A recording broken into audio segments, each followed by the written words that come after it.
ভূস্বর্গ কাশ্মীর ভয়াবহ জঙ্গি হামলায় এই রাজ্যের ৩ জন সহ মোট ২৬ জনের মৃত্যু। দুজনের কথা আপনাদের বললাম, এবার দেখাবো নিহত মনীষ রঞ্জন মিশ্র, যিনি গোয়েন্দা অফিসার, হায়দ্রাবাদে কর্মরত ছিলেন। বাড়ি পুরুলিয়ার ঝালদা শহরের ৫ নম্বর ওয়ার্ডে। ছুটিতে সপরিবারে গিয়েছিলেন কাশ্মীর বেড়াতে ওই আইবি অফিসার।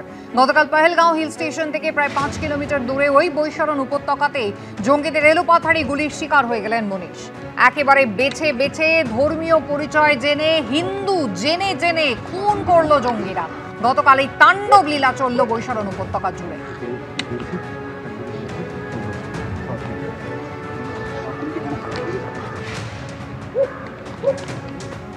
এ রাজ্যে ৩ জন সহ মোট ২৬ জনের মৃত্যু, যেখানে নিজের চোখের সামনে জঙ্গিদের গুলিতে স্বামীকে মরতে দেখেছেন কর্ণাটকের শিবমোগার বাসিন্দা পল্লবী রাও। তিনি কি বললেন, কি অভিজ্ঞতা হয়েছিল, ভয়ঙ্কর দেখুন।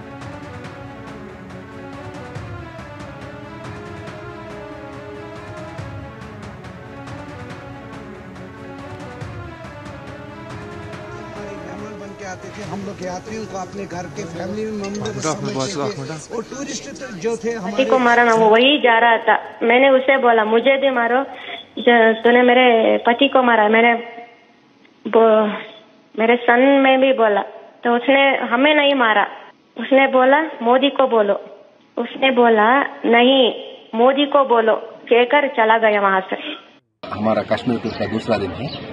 कल हम बोट हाउस में ठहरे थे। बोट हाउस तो बहुत আমি প্রথমেই জানাবো আমার যারা আমাদের ছেড়ে গেছেন, যাদের হত্যা করা হয়েছে, তাদের আত্মার প্রতি শ্রদ্ধা জ্ঞাপন করে আমি আজকে দিনটা শুরু করছি।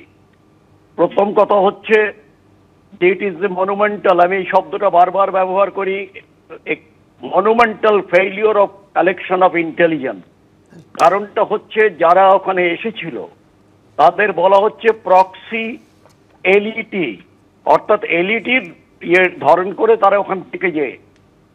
দ্বিতীয়ত হচ্ছে যে একটা ছোট্ট যে ৫-৬ জনের একটা গ্রুপ এসছে, বলছে যে দি রেজিস্ট্যান্স গ্রুপ, যেটাকে বলা হচ্ছে যে এলইটির প্রক্সি, তারা আমার মনে হয় যে এই এরিয়াটাকে খুব ভালোভাবে জানতো এবং সব পুরো টপোগ্রাফি ওদের কাছে ছিল। এবং সেই জায়গায় আমি আশ্চর্য হব না যদি এই এলিটির প্রক্সি, তার মধ্যে হোমগ্রোন মিলিটেন্টরাও থাকে, যদি পার্টিকুলারলি হিজবুল মুজাহিদিন এরা যদি তাদের সঙ্গে অ্যাসোসিয়েটেড থাকে। কারণ জেনারেলি যে বাইরের থেকে এসে এদের ইনসাইট করা হয় এবং তারপরে তাদের দিয়ে হত্যা লীলা, এটা নতুন নয়। কিন্তু যেভাবে আমরা ফেল করেছি, তারা আসলো, মারল, তারা দেখলো যে কারা হিন্দু কারা মুসলমান, সেই পরিপ্রেক্ষিতে তাদের মারা হয়েছে ধর্মের বিশেষে, এবং তারপরে তারা চলে গেল। এটা কি বিশ্বাস করা যায় যে এইভাবে হতে পারে? একটা ডিটেইলড প্ল্যানিং করা হয়েছিল এবং সেই ডিটেইলড প্ল্যানিংটা এরা এক্সিকিউট করেছে। অ্যান্ড এই যে হলো, এইটা কিন্তু নতুন নয়, এটা আগেও হয়েছে। তবে হ্যাঁ, মাঝখানে বেশ কয়েকটা বছর এটা আস্তে আস্তে হচ্ছিল।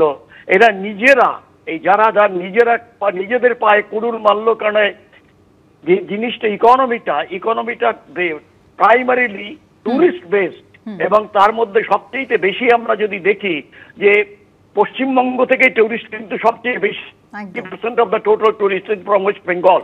কিন্তু এই যে ফেইলিওর, এবং শুধু তাই নয়, আজকে আমরা বারবার যে কথাটা বলেছি যে এটা মুক্ত করব, আমাদের এখানে কোনো রকম ভাবে আতঙ্কবাদী থাকবে না, আতঙ্কবাদ আমরা ছড়িয়ে, কিন্তু কালকে আবার সেটাকে প্রমাণ করলো যে হাউ হলো দিস ক্লেমস আর।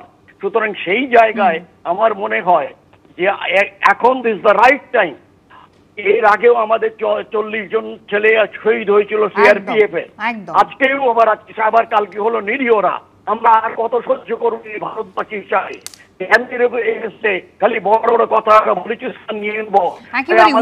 পুলওয়ামায় যেভাবে জঙ্গিদের কড়া শিক্ষা রীতিমতো দিয়েছিল ভারতবর্ষ, তারপরও ফের একবার লস্কর-ই তৈবা গতকাল এই হামলার ঘটনার দায় কিন্তু স্বীকার করেছে।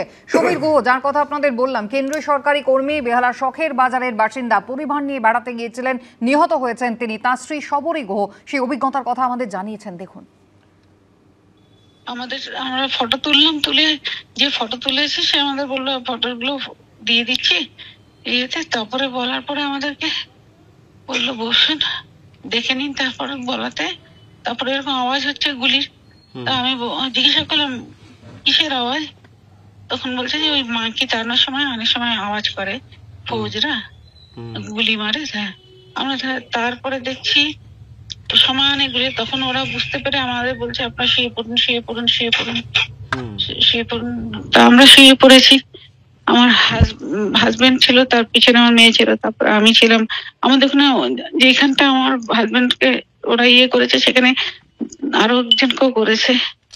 গোটা 10-15 ওখানে ছিলাম আমরা। এলো পথের এগুলি, কোনো জিজ্ঞাসা না, শুধু আমার মেয়ে আমার বলছে পড়ে গেছে। আমার মেয়ে বলছে, আমার হাজবেন্ড ডাকছে, জিয়া জিয়া তুই শুয়ে পড়, শুয়ে পড়। মুখে মাস্ক লাগানো ছিল। ইনকো ছোড়না নেই, ইনকো ছোড়না নেই। সবাই শুয়ে পড়লো, ব্যাস। আমার হাজবেন্ডকে গুলি মারলো, আরেকজন ওখানে ছিল তাকে গুলি মারলো। তারপরে তো আমাদেরকে, আমার হাজবেন্ডকে রেখে আমাদের চলে আসতে হয়েছে, যে সবারই তাই। ওরা জায়গাটা খালি করে দিয়েছে, আমরা আমার হাজবেন্ডকে নিয়ে আসতে পারি ওখান থেকে। আমাদের আজকে ফিরে যাওয়ার কথা ছিল কলকাতা, এমনি ভাবে দাদা যাওয়ার কথা ছিল না।